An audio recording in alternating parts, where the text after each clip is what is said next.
रत्नाकर मतकरी यांच्या शांततेचा आवाज या कथासंग्रहातून जॅक अँड जिल नावाची कथा.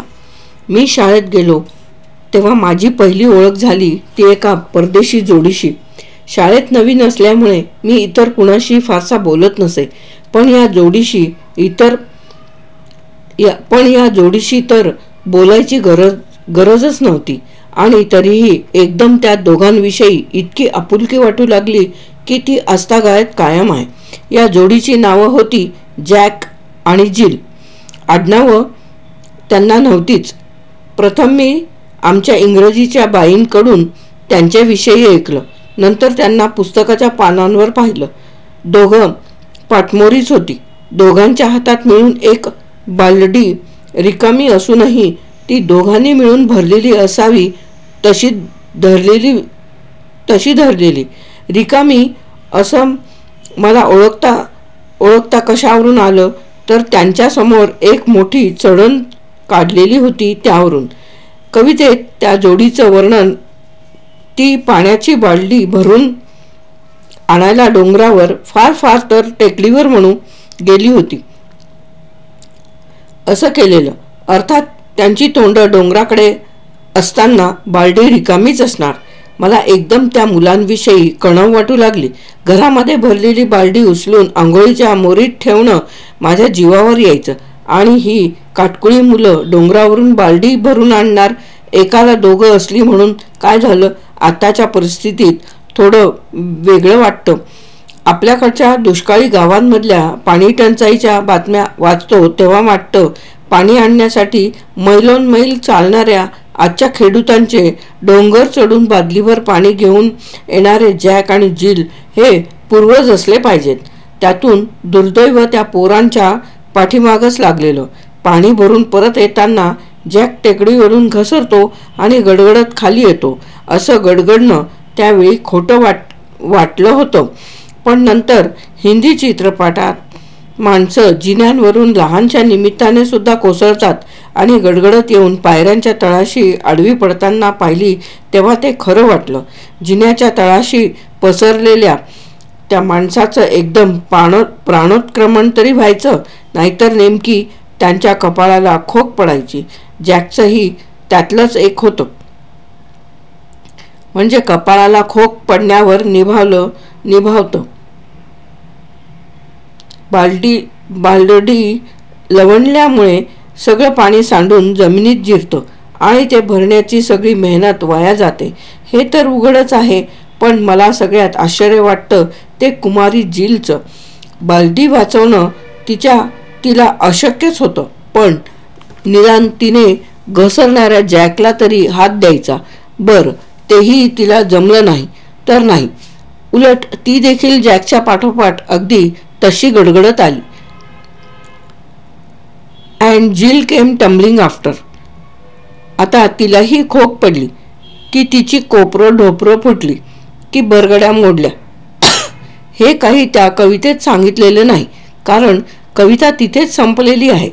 लहानपणापासून माझ्या आयुष्यावर परिणाम करणाऱ्या ज्या काही थोड्या कविता आहेत त्या आहेत फारच थोड्या.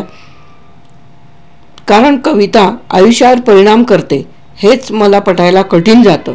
त्यातली दुसऱ्या इयत्तेत शिकलेली जॅक अँड जिल ही एक कविता वास्तविक त्यावेळी आयुष्यावर परिणाम करण्यासाठीच म्हणून लिहिलेली, मातेची महती सांगणारी, थोर तुझे उपकार आई किंवा उद्योगीपणाचं महत्त्व सांगणारी, उठा मूर्खांनो झोप काय घेता असं म्हणणाऱ्या आगाऊ कोंबड्याची अशा कितीतरी कविता आम्हाला सक्तीने तोंडपाठ कराव्या लागायच्या.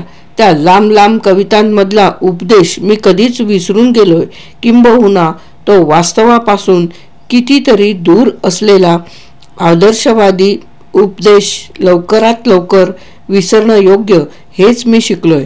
पण जॅक आणि जिलच्या दयनीय अवस्थेचं फक्त 4च ओळींच्या कवितेमधलं रेखाटलेलं ते चित्र अजूनही माझ्या डोळ्यांसमोर उभं आहे.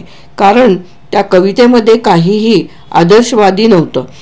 ती ऐकणाऱ्या वाचणाऱ्या मुलाच्या डोळ्यांसमोर जीवनाचं गोंडस चित्र उभं केलेलं उभं केलेलं नव्हतं. त्यात सांगितली होती फक्त एक हकीकत, खरी म्हणा खोटी म्हणा पण एक घटना. तुम्हाला ती आवडावी असंच अपेक्षित नव्हतं.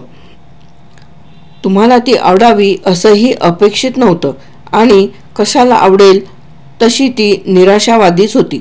उत्साहाने आशेने पाणी आणायला गेलेल्या त्या जोडीच्या मोहिमेचा शेवट त्यांनी पडण्यात,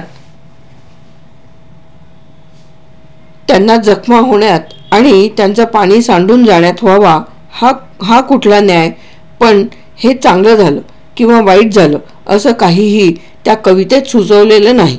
जसं आयुष्यात असतं तसं एखादी गोष्ट चांगली असते की वाईट हे ठरवणारा ठरवतो, पण घडणारं घडतंच तटस्थपणे त्रयस्थपणे.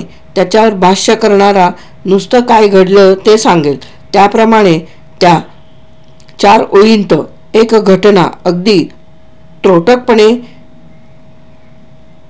कमीत कमी शब्दात सांगितलेली आहे. Jack and Jill went up the hill to fetch a pail of water. Jack fell down and broke his crown and Jill came tumbling after.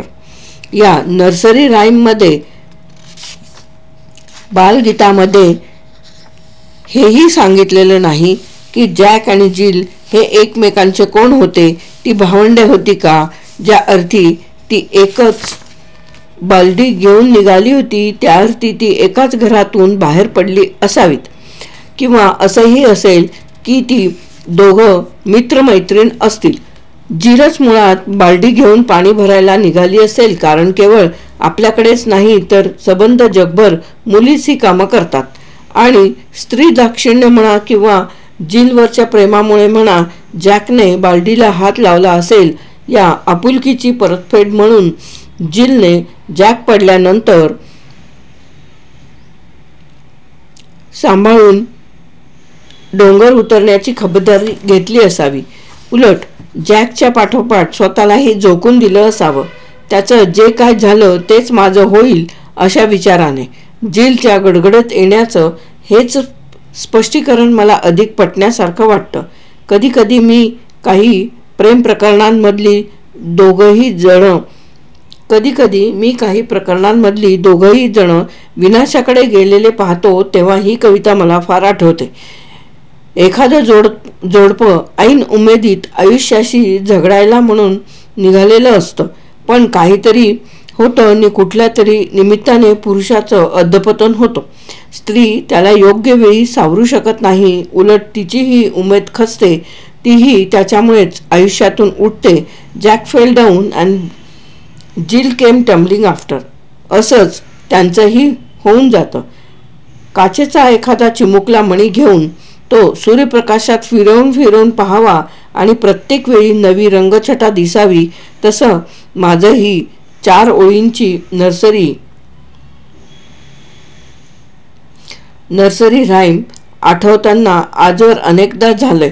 असंही वाटत आलंय की हे अर्थाचं तरकट मीच तिच्यावर रचत असेल.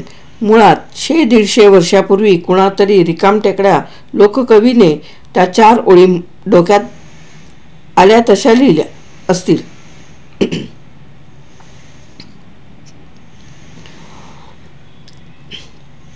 आपल्या भोवतीच्या मुलांना काहीतरी सांगून हसवण्यासाठी त्याने त्या दिवशी सकाळीच पाहिलेला आणि त्याला गमतीदार वाटलेला एक प्रसंग कविता रचल्याच्या थाटात त्यांना सांगितला असेल.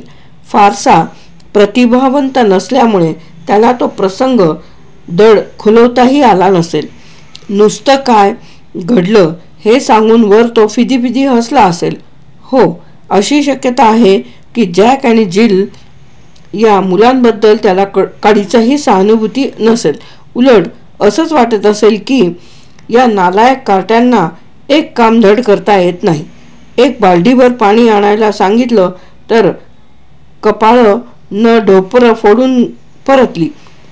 कदाचित अशा तऱ्हेने त्याने त्या मुलांना दूषणं जरी दिली नाहीत तरी ती दोघंही सावरून गडगडत खाली आली म्हणजे त्यांची कशी फजिती झाली, कशी गंमत आली या सुरातच त्याने मुलांना ती कविता ऐकवली असणार.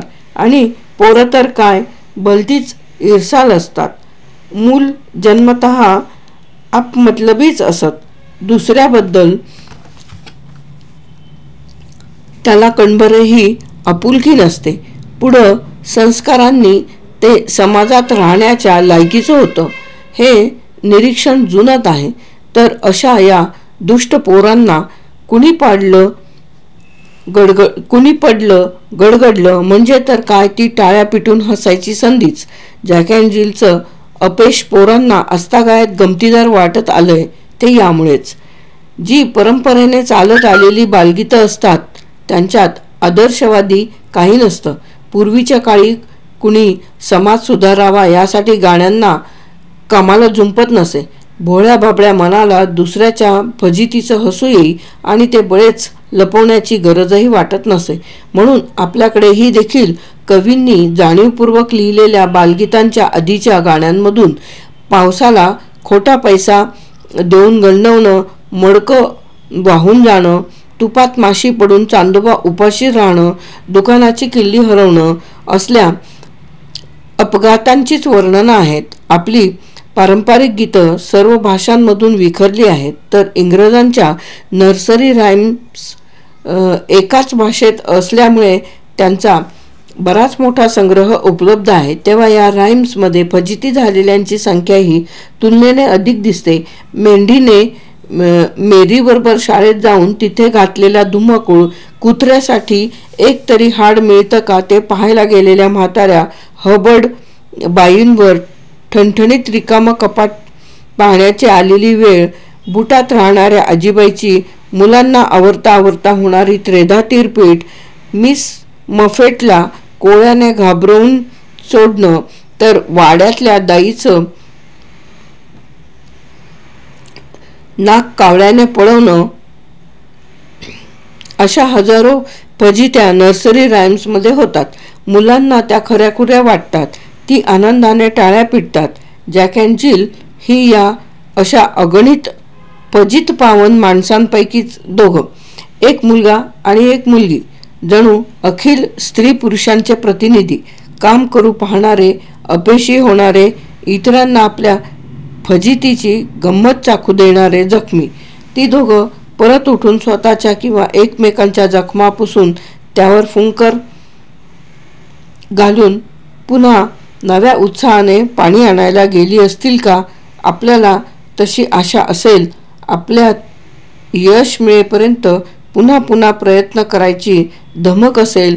प्रयत्नांती यश मिळतंच असा आपला आयुष्याचा अनुभव असेल तर आपण तसं मानावं.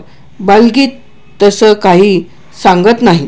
ते एवढंच म्हणतं की एकदा असं झालं, कारण जीवन हे असंच असतं. कथा समाप्त.